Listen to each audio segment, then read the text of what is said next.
आज के इस वीडियो में हम कक्षा 7 के सामाजिक विज्ञान बतलाएंगे। ठीक है, यहाँ पे सामाजिक विज्ञान लिखा हुआ है और यहाँ पे वह अर्धवार्षिक परीक्षा का प्रश्न पत्र है। ठीक है, और ये बिहार बोर्ड द्वारा जारी किया गया प्रश्न पत्र है सभी जिले के लिए। ठीक है, और यहाँ पे दिया हुआ है समय 2 घंटे का और पूर्णांक आपको मिलेगा। कुल 50 अंक का परीक्षा होगा।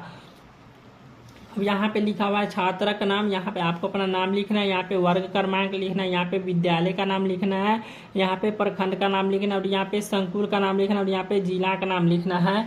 उसके बाद निर्देश यहाँ पे दिया हुआ है। इस प्रश्न पत्र में कुल 5 प्रश्न है, प्रत्येक प्रश्न का उत्तर देना अनिवार्य है। ठीक है, अब हम प्रश्न की ओर बढ़ते हैं।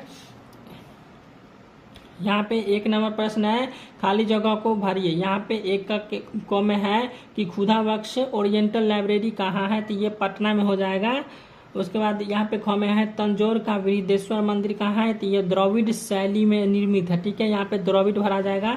उसके बाद ग में है ध्वनि की तीव्रता को डेसिबल से डेसिबल में मापा जाता है। ठीक है, यहाँ पे डेसिबल भरा जाएगा। और घ में है नदी के जल के समुद्र में गिरकर ये खरा हो जाता है। ठीक है, खारा हो जाता है, यहाँ पे भरा जाएगा खारा। उसके बाद अंगों में है घरेलू हिंसा उत्पीड़न कानून जो है सो 2006 ईस्वी में लागू किया गया था, तो यहाँ पे 2006 ईस्वी भरा जाएगा।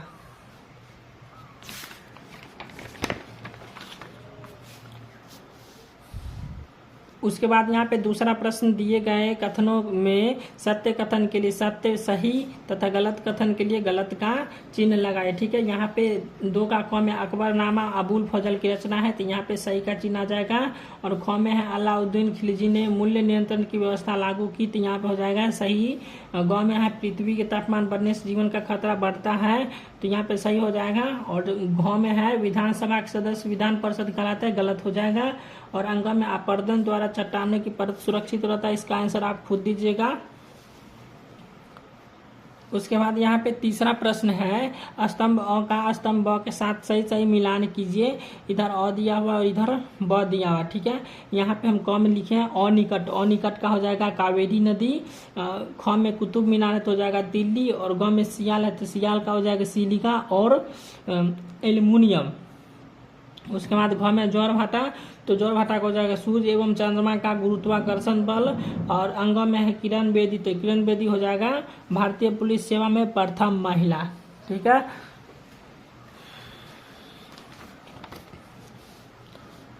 अब चौथा प्रश्न है निम्नलिखित प्रश्नों के उत्तर लगभग 50 शब्दों में दे। तो यहाँ पे क में दिया हुआ है विज्ञापन का बार बार प्रसारित क्यों किया जाता है, अथवा में दिया ग्रीन हाउस प्रभाव क्या है स्पष्ट कीजिए। तो यहाँ पे हम इस दोनों में से किसी एक प्रश्न का उत्तर देंगे। तो यहाँ पे ग्रीन हाउस प्रभाव क्या है स्पष्ट कीजिए, इस प्रश्न का उत्तर हम लिखे हुए हैं। ठीक है, तो चलिए इसको हम बतला देते हैं। तो यहाँ पे हम लिखे पृथ्वी के वायुमंडल में मौजूद कुछ गैसों की वजह से सूरज से आने वाली गर्मी को रोक लेने की वजह से होता है, और इसी वजह से गर्मी वायुमंडल में कैद हो जाती है और वापस आसमान में नहीं जा पाती है। इससे वायुमंडल और ज़्यादा गर्म होता जाता है और जमीन की सतह भी गर्म होने लगती है। इसी प्रक्रिया को ग्रीन हाउस प्रभाव कहते हैं। उसके बाद यहाँ पे ख नंबर प्रश्न है सुलह एक कुल क्या था, अथवा में दिया है पॉलिथीन के विकल्प क्या क्या हो सकते हैं। इस दोनों में से किसी एक प्रश्न का उत्तर देना है। तो यहाँ पे हम इस प्रश्न का उत्तर दिए हैं सुलह एक कुल क्या था। तो यहाँ पे इसको हम लिख लिए हैं सुलह एक कुल सिद्धांत जिसे अकबर महान ने लागू किया था का अर्थ है पूर्ण शांति या सभा के लिए शांति। तो सुलह एक कुल का तात्पर्य था कि सभी धर्म को अभिव्यक्ति की स्वतंत्रता थी, लेकिन इस शर्त पर कि कोई भी धर्म राज्य के अधिकार को कमजोर करने या किसी अन्य धर्म से लड़ने की कोशिश नहीं करेगा। ठीक है,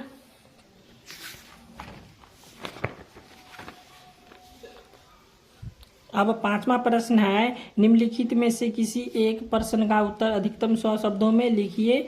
यहाँ पे दिया मुगल साम्राज्य के पतन के क्या कारण थे, अथवा में दिया है नदियों के जल को स्वच्छ बनाने के लिए आप क्या क्या कर सकते हैं। तो इस दोनों में से किसी एक प्रश्न का उत्तर देना था। तो यहाँ पे हम इस प्रश्न का उत्तर दिए मुगल साम्राज्य के पतन के क्या कारण थे। चलिए इसको हम बतला देते हैं। तो यहाँ पे हम लिखे मुगल साम्राज्य के पतन के कारण।